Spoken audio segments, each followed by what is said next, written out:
Hello అండి అందరికీ, నేను మీ వెంకీ మామ ఫ్రమ్ సరదాగా కాసేపు. ఎప్పటిలాగానే ఈరోజు కూడా ఆఫీస్లో లేట్ అయింది. సరే అని చెప్పేసి పార్కింగ్ నుంచి బైక్ తీసుకున్నాము. సెక్యూరిటీ గార్డ్కి హాయ్ చెప్పేసి బయలుదేరదామని చెప్పేసి అన్న హాయ్ అన్నసరికి తను బాగా టెన్షన్లో కనిపించారు. ఇంట్లో వాళ్ళతో ఫోన్ మాట్లాడుతున్నారు. లాక్డౌన్ అని అనిపించింది. ఓకే అని చెప్పేసి బయలుదేరాము. ఫ్రూట్స్ షాప్ దగ్గర ఆగాము. దారిలో కొన్ని ఫ్రూట్స్ తీసుకున్నాను. కానీ నాకు ఒకటి అనిపించింది, రెగ్యులర్ కన్నా ఇవాళ తక్కువ ఫ్రూట్స్ పెట్టారు అన్నయ్య అని చెప్పేసి. అన్నయ్యని అడిగాను, అన్నయ్య ఫ్రూట్స్ ఏమైనా తక్కువ పెట్టారని చెప్పేసి. అన్నయ్య అన్నాడు, లాక్డౌన్ అంటున్నారు భయ్యా, సో అందుకని చెప్పేసి అమ్ముడవుతాయో లేవని చెప్పేసి తక్కువ తీసుకున్నాను అన్నారు. ఓకే, సో అక్కడి నుంచి ఫ్రూట్స్ తీసుకున్నాను.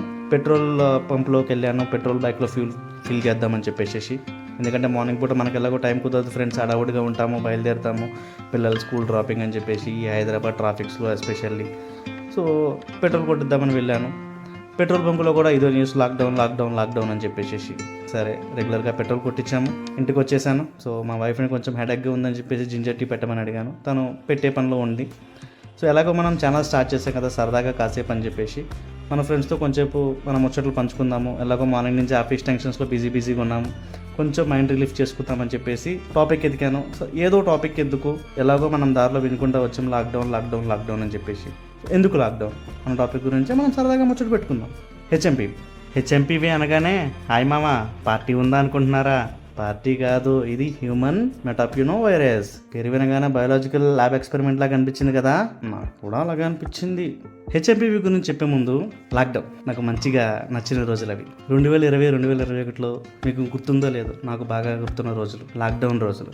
ఏమేమి చేసాం మచ్చా మనం? రేషన్ షాపులకి 2 కేజీల బియ్యం కోసం లైన్లో నిలబడి తీసుకున్న రోజులు అవి. మన ఇంట్లో వాళ్ళంతా మొత్తం కిచెన్ ఎక్స్పెరిమెంట్స్లో మాస్టర్ చెఫ్ అయ్యాం. దాల్కా తకడాని చికెన్ బిర్యానీ లాగా ప్రజెంట్ చేసాం. మీకు గుర్తుందో లేదో. మా అయ్య మర్చిపోయాను, మన ఇంట్లో వాళ్ళంతా సెలూన్ సర్వీసెస్ అట్ హోమ్ అని స్టార్ట్ చేశారు.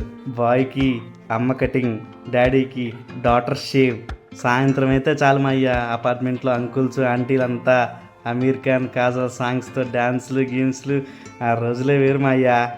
అయ్యో అసలు సంగతి చెప్పడం మర్చిపోయాను, మన వర్క్ ఫ్రమ్ హోమ్ కష్టాలు అయితే అంతా ఇంత కాదు. మీటింగ్ జరుగుతుండగా మైక్ని ఆఫ్ చేయడం మర్చిపోయి అమ్మా టిఫిన్ రెడీ అయిందా అని చెప్పేసరికి బాస్ ఇప్పుడే కదరా భోజనం అయింది, అప్పుడే టిఫిన్ తింటావా అని అడిగిన రోజులు. ఆ సిచ్యువేషన్స్ వేరు మచ్చా. మరీ విడ్డూరం ఏంటంటే మన పిల్లలు ఆన్లైన్ క్లాసెస్కి అటెండ్ అయినప్పుడు సార్ని అంకుల్ అని పిలిచిన రోజులు.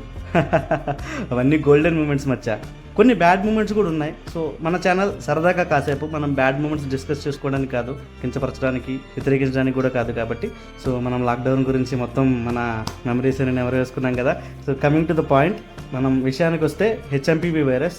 కొన్ని మీడియా ఛానల్స్ హెచ్ఎంపీవి వైరస్ పైన అత్యధికంగా ప్రచారం చేస్తూ ప్రజలలో భయాందోళన సృష్టిస్తున్నాయి, అత్యధికంగా గందరగోళాన్ని కూడా పెంచుతున్నాయి మామ. సో లాక్డౌన్ మంచి గుడ్ న్యూస్ ఏంటంటే మన బిర్యానీ లవర్స్కి, పానీపూరి లవర్స్కి, ఐస్ క్రీమ్ ఫ్యాన్స్కి గవర్నమెంట్ క్లియర్గా చెప్పింది ఏంటంటే నో లాక్డౌన్ ఇన్ ఇండియా. అది మామ, ఎంజాయ్. సో ఫైనల్గా చెప్పొచ్చేది ఏంటంటే చిల్ మార్ గైస్, టెన్షన్ వదిలిపెట్టండి. ఫస్ట్ ఆఫ్ ఆల్ ప్యానిక్ అవ్వద్దు మామ. సిమ్టమ్స్ ఏంటంటే కోల్డ్, కాఫ్, ఫీవర్. నార్మల్గా వాతావరణం వల్ల వచ్చే మార్పుల వలన ఇవన్నీ కలుగుతాయి, అదందరికీ కామన్. మన డాక్టర్ బాబాలు కూడా అదే చెప్తున్నారు, మంచిగా రెస్ట్ తీసుకుని హైడ్రేషన్ మెయింటైన్ చేస్తే ఎటువంటి ప్రాబ్లం ఉండదు. ఇది జస్ట్ శ్వాసకోశ వ్యాధి లాంటిదే. హెల్త్ కేర్ తీసుకోండి. Prevention is better than the hospital bills కదా. సో ఫైనల్లీ నేను చెప్పొచ్చేది ఏంటంటే మంచి ఆహారం తీసుకోండి, ఫ్రూట్స్ తినండి, ఎగ్ తినండి, ఎంజాయ్ చేయండి. బట్ కొన్ని ప్రికాషన్స్, సింపుల్ ప్రికాషన్స్. ఎందుకంటే మన ఇంట్లో చిన్న చిట్టితల్లులు ఉంటారు, చిన్న చిట్టితండ్రులు ఉంటారు. వాళ్ళ ముద్దు మాటలు చక్కగా ఆడుకుంటూ ఉంటారు. మన అమ్మ, నాన్న, తాతయ్య, నాయనమ్మ, అమ్మమ్మ, తాతయ్యలు, ఇలా మన పెద్దవాళ్ళందరూ ఉంటారు. సో వాళ్ళ గురించి మనం కొన్ని ప్రికాషన్స్ తీసుకోవాలి. అవి ఏమిటంటే మాస్క్ వేర్ చేయండి, హ్యాండ్ శానిటైజ్ చేసుకోండి. So that's it. And finally మన ఛానల్కి లైక్, షేర్, సబ్స్క్రైబ్ చేయడం మాత్రం అస్సలు మర్చిపోవద్దు మామా. నెక్స్ట్ ఫన్నీ రివ్యూస్ కోసం మన ఛానల్ సరదాగా కాసేపుని ఫాలో అవ్వండి. బాయ్.